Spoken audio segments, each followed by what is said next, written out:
Okay, live tayo ngayon. Live tayo. Live ako ngayon.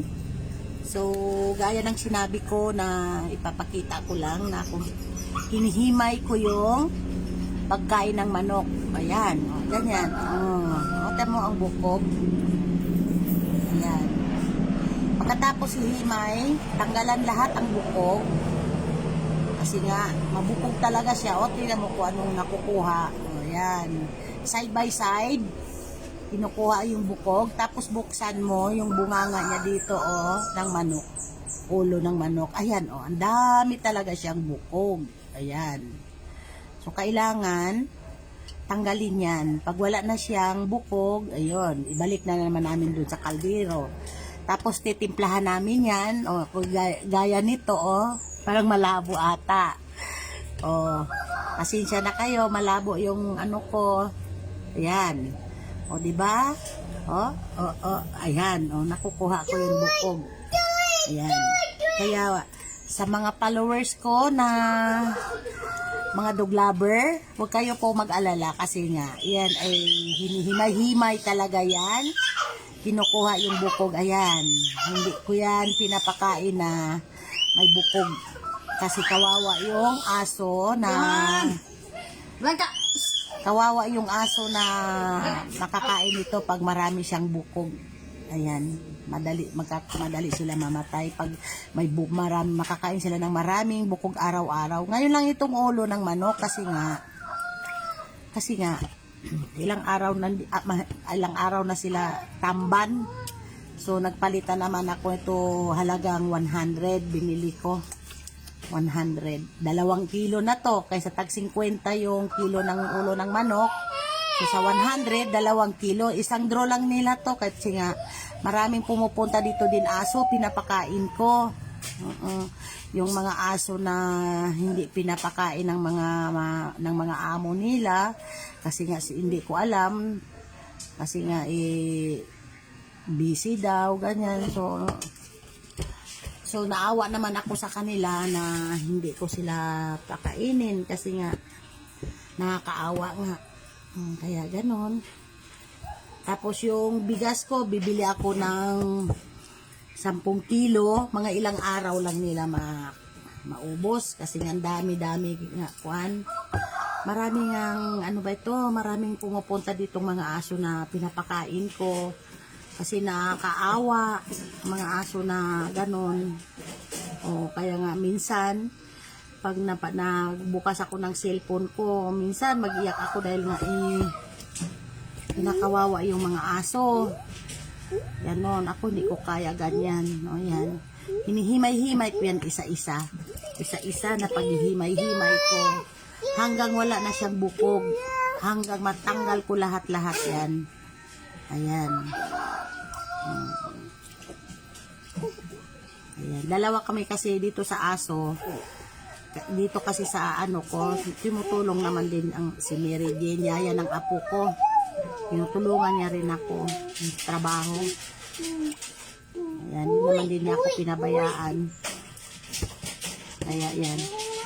Ano ba yan? Mga aso, naglalaro sa kulungan. Ayan, mamayang mga mamayang alas 3 mayroon na tayong mamayang alas 3 may magpapakain kami. Yan. Ang apo ko. Andali, kaya nagtatrabaho kami. Kung di tayo magtrabaho, wala tayong sweldo. Hintay ka lang. Wala tayong pangpandesal. Wala tayong pampandesal. Gaya. Ayan. Kaya nga pag ulo ng manok, isa-isa talaga yan. Isa-isa, himay-himayin ko. Hindi ko talaga binibigay sa mga aso ko na may bukog. Kasi nga, ang bukog ng ulo ng manok, ang daming bukog sa totoo lang. Matatalim pa. Tingnan nyo, ito. Ayan. Laki ng bukog. Pagkatapos hatiin mo yan ng ganyan, hinati na. Pagkatapos paghati dito sa gilid, ano ko yan, dudukutin ko yan ang bukog yan. Kasi meron yan, oh, temo, ang haba. Ang haba. Oh, ayan. Kaya, kakain sila, sip na sip talaga, wala silang bukog makain. Hindi, yun dito lang, oh, yung malambot na may nabukog niya dito sa ulo niya. Oh, ayan. Tanggal na tanggal yan kasi lutong-luto ito eh. Malambot talaga siya. Tinatanggal talaga namin ang bukog. Wala. Tapos kinakapa-kapa yan. Pag kinapa-kapa ganyan, oh, pag may bukog, patanggalin na naman uli.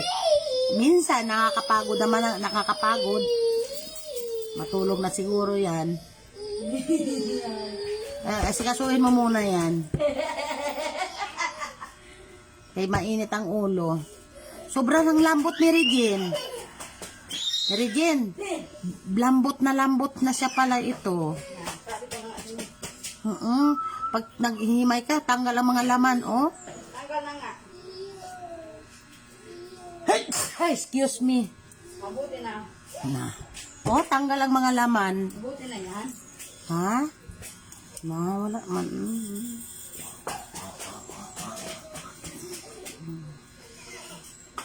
Kaya pinatanggal talaga namin yan ang anong bukog. Wala talaga, hindi namin binibigay yan sa amin aso.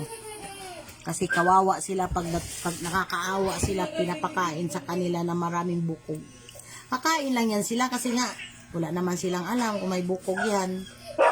Pero unti-unti sila magkakasakit, unti-unti sila nawala na ano kasi mabubutas yung mga ano nila. Nakon ba yan si Yuan? Yes, okay. Okay, thank you. Ayan. Pinako ang ingay ng live ko. Pasensya na kayo ang ingay ng live ko. Ayan.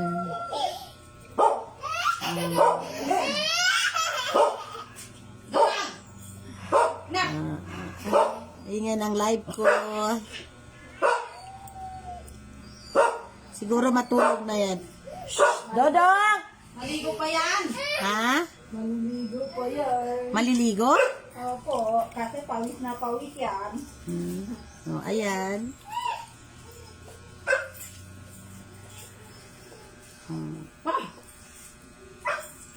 Ayan. Dami kasi namin ng aso. Minsan, dito kasi sa amin, uso magtatapon sila ng mga aso. Mga tutoy. Tinatapon lang kung saan kami dumadaan. Tinatapon nila yung mga tutoy. So, nakakawa. Minsan, nagre-rescue din ako. Pagkatapos, aalagaan ko muna. Aalagaan ko muna. Pagkatapos, pag lumaki na, ayun, pinapa-adapt namin yung mga aso. At least malaki na. May kumukuha naman din. Mayroon naman din nag-a-adapt yung mga aso. Uso ka dito tapunan ng ano kasi medyo may bukid-bukid to. Uso kasi tapunan dito ng mga aso. Na kami naman, pulot ng pulot, tapos aalagaan, tapos pinapa-adapt namin. Okay. So, hanggang dito na lang muna kasi nga maghihimay ako. Okay.